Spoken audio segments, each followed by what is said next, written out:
They gave us an RV and then had the audacity to tell us that we couldn't leave. Part 54 of sharing my story on here because it's so much easier than writing another book. After 6 weeks of living in this church and jumping through a gazillion hoops, we finally get the trailer.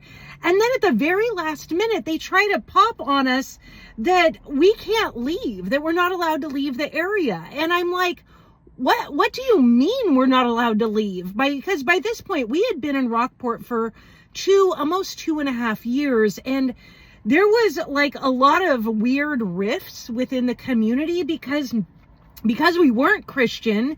And then like small town Texas is not an especially friendly place if you don't behave the way they behave and have the same views that they have. And so I had been noisy enough that they knew that I wasn't one of them. And so there was some pretty strong jealousy. Reed was also doing a lot of gigging in the town. He's a musician. He's an amazing vocalist and awesome with the guitar. And so between those two things, like getting the trailer, him gigging and getting gigs that really could have been for other people, and then note eye roll, and then just gaining the attention of people around. Like we started doing commercials for some of the small businesses. We were doing, we were like being a spokesperson for the big farmers market, like Saturday market that was there, where I was going around and we were interviewing everybody. Like people knew that we were really comfortable on social media. So we started doing other type of freelance work. And that just caused enough jealousy that people were pissed off. I don't want to see people win. And that's just freaking stupid because I want you to win because I'm winning and I'm going to keep winning. And it'd be awesome if you won too, because like, that's cool. This entire time, for like 2.5 years, our youngest son hadn't been sick. And in fact, he was doing really well. And this is one of my favorite photos of him because look at him balancing on that basketball and how strong he is compared to this other picture of when he was in the hospital. I started scrolling through my Facebook looking for more photos and look at me go. I was really just ready to get out of this little tiny town and get into a city where we could network more and build a business and have more access to jobs and opportunities because I was not digging the small town anymore. It was just time to go. One of the things that's really interesting, this is like a flashback, because we had made the decision, were we going to Rockport or were we going to Paradise, California? And Paradise ended up burning to the ground like the next year after the hurricane. So somehow in the stars, it was like destined that we were going to lose everything because both towns that we were considering were completely gone within like a year and a half. And so there was just so much going on with my mindset and trying to figure things out. Like, what had I done to like manifest this hurricane? Like I was beating myself up hardcore. It was really nothing. It was my response to the hurricane. But I had also had this time in the summer of 2019 where I had called the Unalive hotline twice because I was in such a dark place, like maintaining this outward happy appearance, doing all of the live streaming and being a mom, taking care of kids, being all happy and bubbly. But on the inside, I was dying because I'm like, life is not supposed to be this hard. Money is not supposed to be this hard. Like I've had tons of money. I've made money. I know how to do this. Like, why is it this difficult? And Reed just seemed so happy with things. Like I would talk to him about my concerns and there was just nothing. He was just like this he took toxic positivity to a whole new level. Like my pain was just completely irrelevant. And I was so frustrated, but the Unalive hotline talked to me 2 different times and I would call them and I was like, listen, I'm not planning or anything, but I'm really stuck. I'm in a really bad place. I need help and I just need someone to talk to. Like I've been in the mental health field. Like I know this shit, but I'm really alone.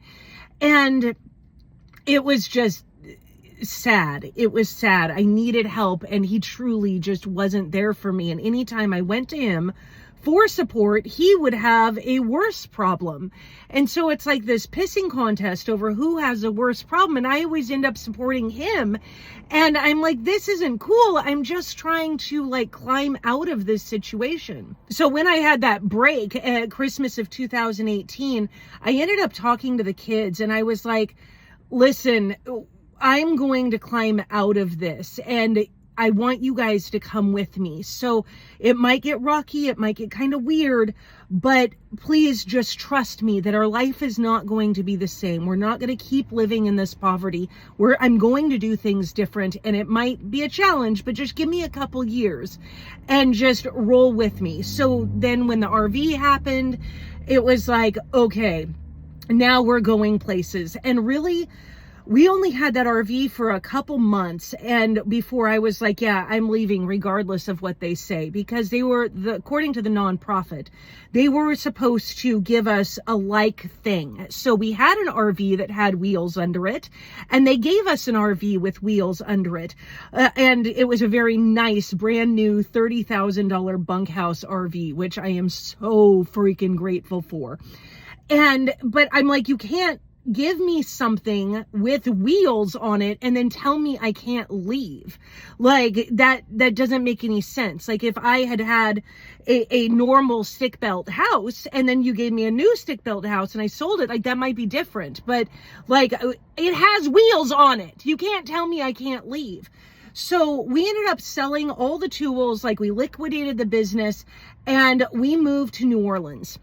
And I was like so excited because New Orleans is like such a fun place. And I was like, we're going to have a good time. And Reed was planning on doing some gigging down there and would just like be able to find a job. Like living in an RV is super affordable, especially when you have a large family. And so it's like you can completely live on one income.